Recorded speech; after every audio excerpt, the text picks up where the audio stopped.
Welcome to my channel. ನನ್ನ ಚಾನಲ್ನ subscribe ಮಾಡಿ ಸಪೋರ್ಟ್ ಮಾಡಿ. ಇವತ್ತು ನಾನು ಸೋರೆಕಾಯಿ ಕುಂಬಳಕಾಯಿ ಪಲ್ಯ ಮತ್ತು ನಾನು ಮಾಡೋ ರೀತಿ ದೋಸೆ ಹೇಳ್ತಾಯಿದ್ದೀನಿ.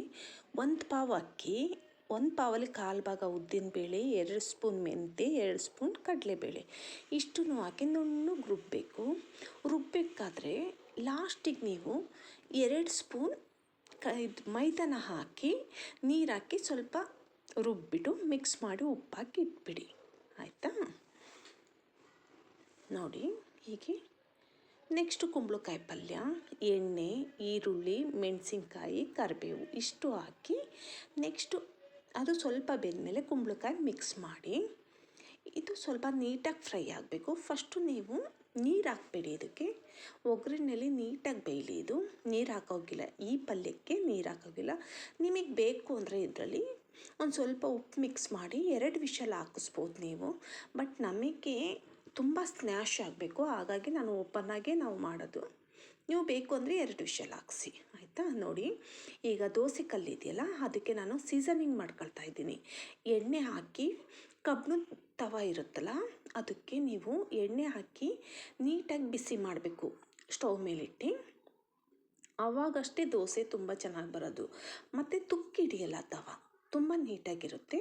ಅದನ್ನು ಪ್ರೋಸೆಸ್ ಮಾಡ್ಕೊಳ್ಳಿ. ನೋಡಿ ಬಿಸಿಗಿಟ್ಟಿದ್ದೀನಿ, ಸ್ವಲ್ಪ ನೀಟಾಗಿ ಬಿಸಿ ಆಗಲಿ. ಪಲ್ಯ ಈ ಸೈಡು ನಾವು ಬೇಯಿಸ್ತಾ ಇರ್ತೀವಿ. ಆ ಪಲ್ಯ ಅದ್ರ ಪಾಡಿಗೆ ಅದು ನೀಟಾಗಿ ಬೇಯ್ತಾ ಇರಲಿ. ಮಧ್ಯದಲ್ಲಿ ನೀವು ಮಿಕ್ಸ್ ಮಾಡಬೇಕು ಅದನ್ನು. ನೋಡಿ ಈ ರೀತಿ ಸ್ನ್ಯಾಶ್ ಆಗಬೇಕು. ನಿಮಗೆ ಸ್ನ್ಯಾಶ್ ಬೇಡ ಅಂದರೆ 2 ವಿಷಲ್ ಹಾಕ್ಸಿ. ಆದಮೇಲೆ ನಾವು ಬೆಂದ ಮೇಲೆ ಕೊತ್ತಂಬರಿ ಮತ್ತು ತೆಂಗಿನಕಾಯಿನ ಆ್ಯಡ್ ಮಾಡಿದರೆ ಪಲ್ಯ ನೀಟಾಗಿ ಬೆಂದಿರುತ್ತೆ. ನೋಡಿ ಈ ಥರ. ನೆಕ್ಸ್ಟು ದೋಸೆ ತವ ಇರುತ್ತಲ್ಲ, ಅದು ಕಾದಿರುತ್ತೆ. ಕಾದ್ಮೇಲೆ ಎಣ್ಣೆನ ಅದನ್ನು ಅಪ್ಲೈ ಮಾಡಿ ದೋಸೆ ಹಾಕಬೇಕು. ನಾವು ಫಸ್ಟು ದೋಸೆ ಯಾವತ್ತೂ ತಿನ್ನಲ್ಲ, ಅದಕ್ಕೆ ಚಿಕ್ಕದಾಗಿ ಹಾಕ್ತಾಯಿದ್ದೀನಿ.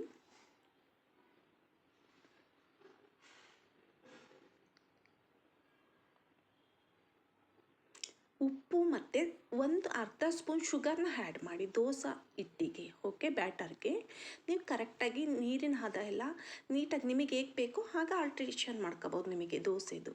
ನೋಡಿ ಎಷ್ಟು ಚೆನ್ನಾಗಿ ಬಂದಿದೆ ಅಂತ. ಬಟ್ ಕಬ್ಬಿಣದ ತವಾದಲ್ಲಿ ಮಾಡಿದರೆ ಆ ಟೇಸ್ಟ್ ತುಂಬ ಚೆನ್ನಾಗಿರುತ್ತೆ.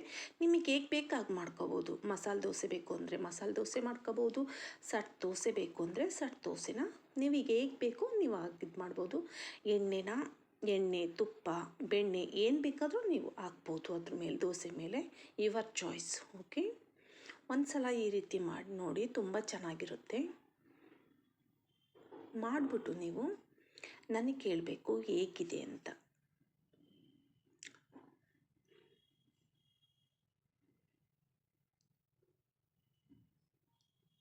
ನೋಡಿ ಎಷ್ಟು ನೀಟಾಗಿ ಬಂದಿದೆ ಅಂತ. Okay, thank you for watching.